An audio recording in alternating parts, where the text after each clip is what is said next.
Gracias, Grupo Musical. Bienvenidos sean todos ustedes de nuevo, si está aquí en Doral con nosotros o en otra parte, viendo esto por transmisión en vivo. Pero hoy comenzamos una nueva serie de mensajes que se llama La Esperanza Viva de la Pascua. En la Edad Media, la gente estaba loca por llegar a la India para comprar especias y otras cosas exóticas y traerlas a Europa. Pero la única manera de hacerlo era viajando por tierra. Y era un viaje difícil, largo, que cansaba mucho. Entonces soñaban con la idea de poder llegar a la India por mar, por barco, a través, alrededor de la punta de la África. Y muchas personas lo habían intentado y todos habían fracasado. Entonces se les esfumó esa esperanza de poder llegar a la India por barco, por mar. Hasta que llegó un hombre llamado Vasco de Gama. Si estudió la historia, sabe quién es Vasco de Gama, un portugués que dijo, yo lo voy a intentar de nuevo. Entonces hizo una expedición y él lo hizo, tuvo éxito. Llegó a la India por mar, rodeando la punta de África. Y esa punta de África, esa área del mar, antes se llamaba el Cabo de las Tormentas, porque había tantas tormentas, tantos barcos habían naufragado ahí. Pero después, cuando volvió Vasco de Gama, le dieron otro nombre a ese cabo, Cabo de Buena Esperanza. Entonces, Vasco de Gama le dio esperanza a la gente de poder llegar a la India de esa manera, tal como él lo había hecho. Por milenios, los seres humanos habían pensado y contemplado la pregunta, ¿puede haber esperanza? ¿Podemos tener esperanza de que habrá una mejor vida después de esta? ¿Una mejor vida después de la muerte? Pero lamentablemente nadie había podido volver de la muerte para decirle, sí hay esperanza. Hasta que un hombre sí volvió de la muerte. ¿Quién? Jesús. Jesús murió y volvió a la vida. Y Él da esperanza. La esperanza es como la anticipación de obtener algo en el futuro. Pero en el mundo en que vivimos, la esperanza no es una esperanza cierta o 100% cierta. Puedo decir, espero que yo alcance los 100 años. Espero que yo continúe con mi salud. Espero que se mejoren mis finanzas, pero no sé. Pero la esperanza que Jesús nos da a través de su resurrección es una esperanza firme, 100% cierta, en la que podemos confiar. Es una esperanza viva, ya que Jesús resucitó y vive y reina sobre todo, la esperanza que Él nos da es una esperanza viva. En la carta de Pedro, la primera carta que comenzamos a estudiar hoy, vamos a ver este tema vez tras vez a través de esta carta. Y vamos a ver cómo toca y transforma cada aspecto de nuestras vidas como seres humanos y especialmente como creyentes. Hasta la idea del sufrimiento. Pedro dice, Pedro, apóstol de Jesucristo a los elegidos, extranjeros dispersos por el Ponto, Galacia, Capadocia, Asia y Bitinia, según la previsión de Dios el Padre, mediante la obra santificadora del Espíritu, para obedecer a Jesucristo y ser redimidos por su sangre, que abunden en ustedes la gracia y la paz. Yo sé que no usamos cartas, ¿verdad? Usamos email, ¿verdad? Pero cuando usted hace un email, ¿dónde pone su nombre? ¿Dónde pones tu nombre? Abajo, ¿verdad? Pero en una carta de la antigüedad ponían su nombre, el autor ponía su nombre primero, para que la gente supiera de quién venía. Pedro, él dice, y después los destinatarios. Y este hombre que escribió esta carta dice que él es Pedro, uno de los apóstoles. ¿Cuántos apóstoles hubo? 12 hombres escogidos por Jesús, designados apóstoles. Un apóstol era un testigo ocular del ministerio, del sufrimiento, de la muerte y de la resurrección de Jesús. y Jesús los mandó. La palabra apóstol viene de un verbo que quiere decir mandar.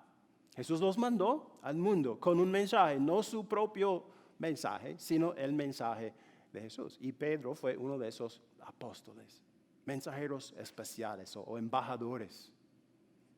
¿Y cuáles son los destinatarios? Él menciona 5 lugares, no son ciudades.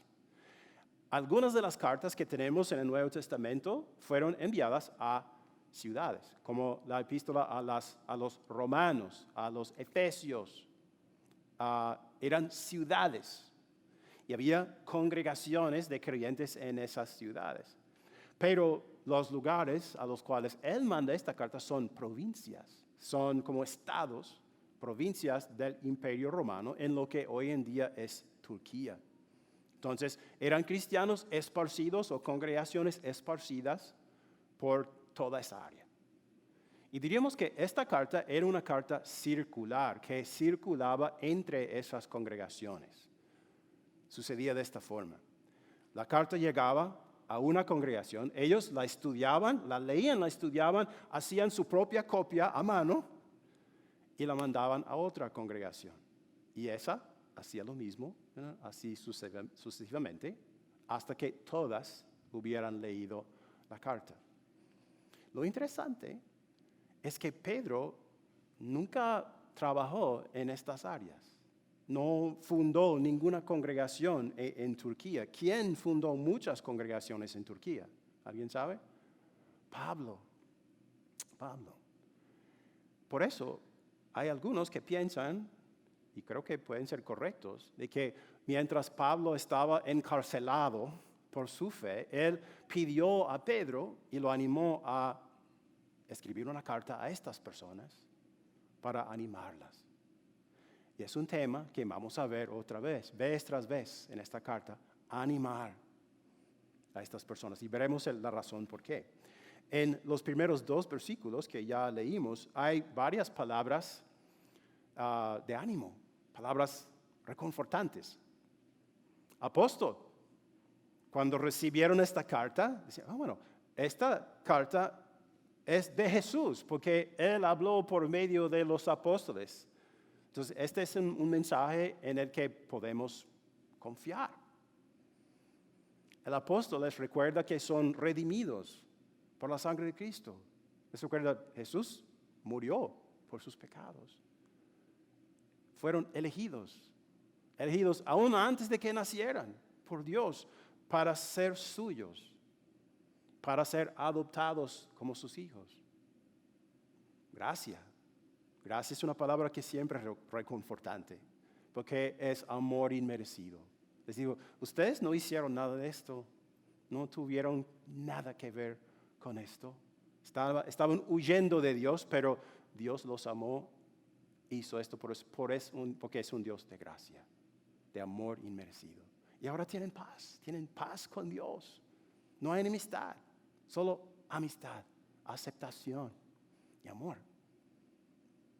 Pero hay una palabra, la palabra subrayada, extranjeros, que es reconfortante y también un poco inquietante. ¿Por qué los llamaría extranjeros? Porque probablemente eran naturales de estas provincias, no eran inmigrantes y en ese sentido extranjeros. ¿Por qué? Vamos a ver cuál es la respuesta en el resto de esta sección. Pero sigamos ahora con el próximo versículo. Alabado sea Dios, Padre de nuestro Señor Jesucristo. Por su gran misericordia nos ha hecho nacer de nuevo mediante la resurrección de Jesucristo, para que tengamos una esperanza viva y recibamos una herencia indestructible, incontaminada e inmarchitable. La razón principal por la que debían sentir animados era, yo diría, Dios mismo, Padre, Hijo y Espíritu Santo. Y Pedro les dice, bueno, esto es exactamente lo que Dios hizo por ustedes, porque los amaba tanto. Y todo lo que Él dice a ellos se aplica a nosotros, los que creemos en Jesús también. Él dijo, Dios tuvo misericordia de ustedes. Vio que ustedes estaban muertos en pecado y transgresión, alejados de Él, huyendo de Él, pero tuvo misericordia y les dio un nuevo nacimiento. Los transformó para que confiaran en Él, para que confiaran en Jesús, para que confiaran en que Jesús resucitó de entre los muertos. Y el domingo pasado vimos por qué es tan importante esa resurrección, ¿verdad? Si estabas aquí, espero que recuerdes que cuando Dios resucitó a Jesús de entre los muertos, ¿qué dijo al mundo? Ustedes quedan absueltos de pecado, declarados no culpables, justificados. Es lo que hizo para toda la humanidad, para ellos también, y les dio la fe para creerlo, para recibirlo personalmente. Dice, ahora ustedes tienen una esperanza viva. Cristo resucitó de entre los muertos. ¿Ustedes creen eso? Y ahora tienen una esperanza no muerta, sino viva, porque Cristo vive también. Una herencia indestructible, incontaminada e inmarchitable. Yo conozco, de personas que han querido, por ejemplo, pasar una herencia a sus hijos o a sus nietos, pero no han podido. ¿Por qué? Porque vivieron por muchos años y tuvieron que gastar todo el dinero en médicos, hospitales, hogares de ancianos, y al final no quedaba ningún dinero para los herederos. Pero eso no puede suceder con esta herencia que tenemos por medio de Jesús. Es una herencia que no se puede agotar, que no se puede cambiar o destruir o contaminarse. ¿Y cuál es la herencia que ellos y nosotros tenemos? Es la vida eterna. Es la promesa de que algún día tendremos lo que Jesús tiene ahora. Tendremos una vida perfecta, sin pecado, sin muerte, sin enfermedad, sin ansiedad, sin problemas. Y eso perdurará para siempre. Jesús murió para darnos eso. Y esa herencia es nuestra. Vasco da Gama, él fue a la India, llegó por mar y volvió a Portugal exitosamente. Y dio esperanza a la gente. Ahora ustedes pueden hacerlo también. Pero estoy seguro que otras personas al intentar el mismo viaje perecieron, ¿verdad? Porque el Cabo de Buena Esperanza todavía era un lugar de muchas tormentas. Pero, ¿qué hizo Jesús? Él murió y volvió a la vida. Y dice, ustedes harán lo mismo. En el último día, cuando Él venga, tú recibirás tu cuerpo de nuevo. Tú serás resucitado y recibirás esa herencia que no puede ser destruida, que nunca se acabará, dura para siempre y te da la bendición de Dios para siempre. Entonces, la esperanza que Jesús nos da es segura, 100% segura. Él consiguió esto para nosotros y por eso podemos creerlo, podemos confiar.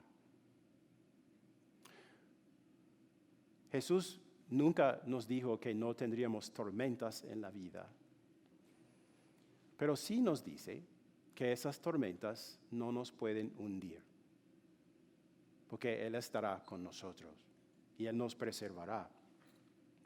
En el versículo 5, Él dice, tal herencia está reservada en el cielo para ustedes, a quienes el poder de Dios protege mediante la fe hasta que llegue la salvación que se ha de revelar en los últimos tiempos.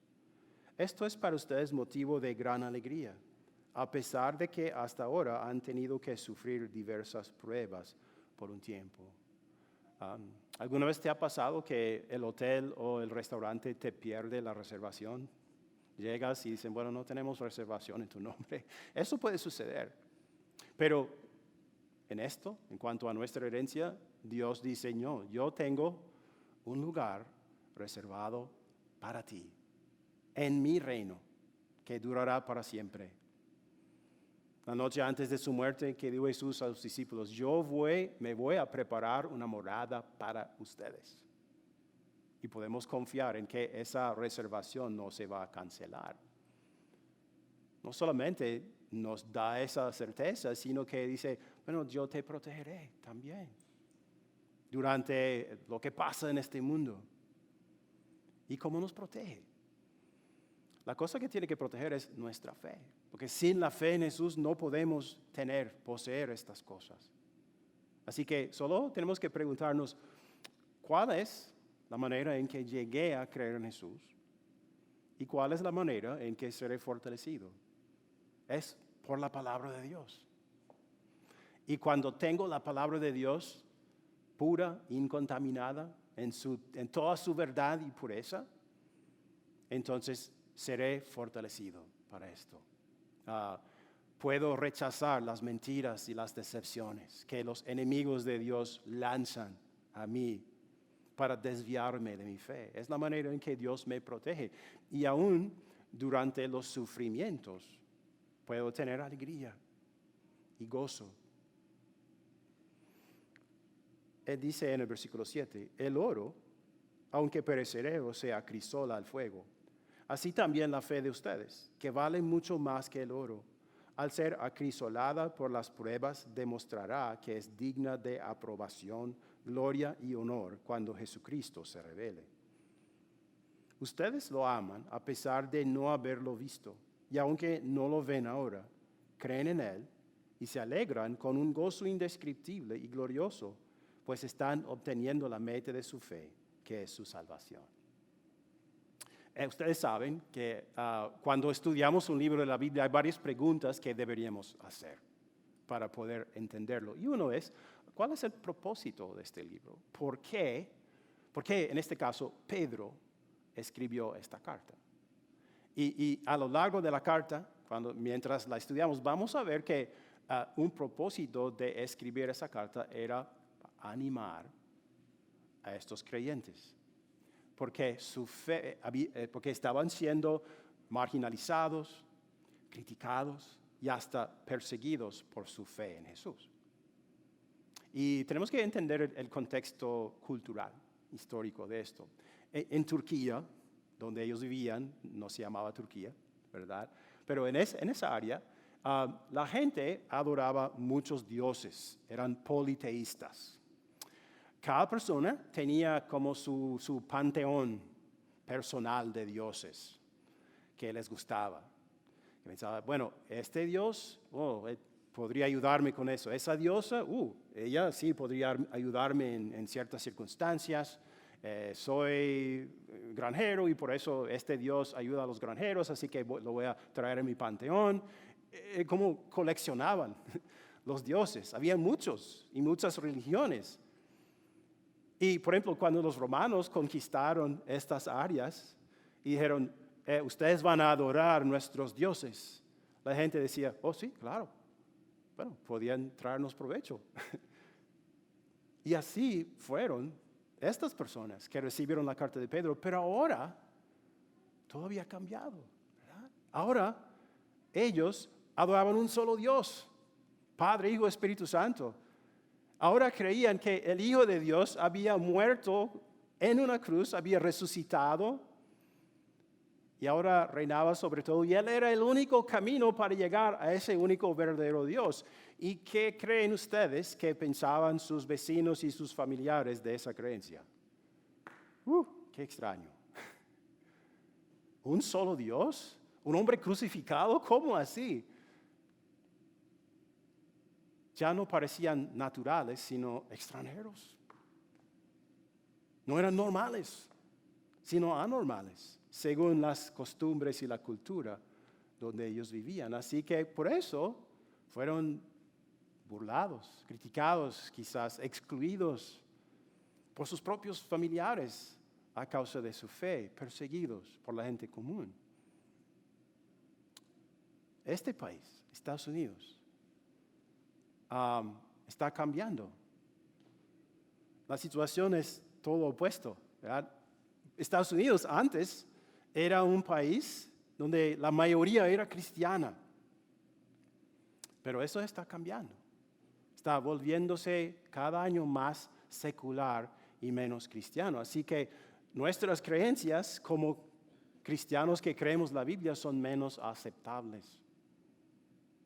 Hacía 25 años yo podía expresar un elemento de mi fe basado en la Biblia y no recibir críticas, pero hoy en día, fuertes críticas, ¿verdad? Insultos, casi quizás amenazas de violencia. Las cosas han cambiado mucho. Nuestra cultura va en el otro sentido, ¿verdad? Yo diría que yo me siento más extranjero en mi propio país con cada año que vivo aquí.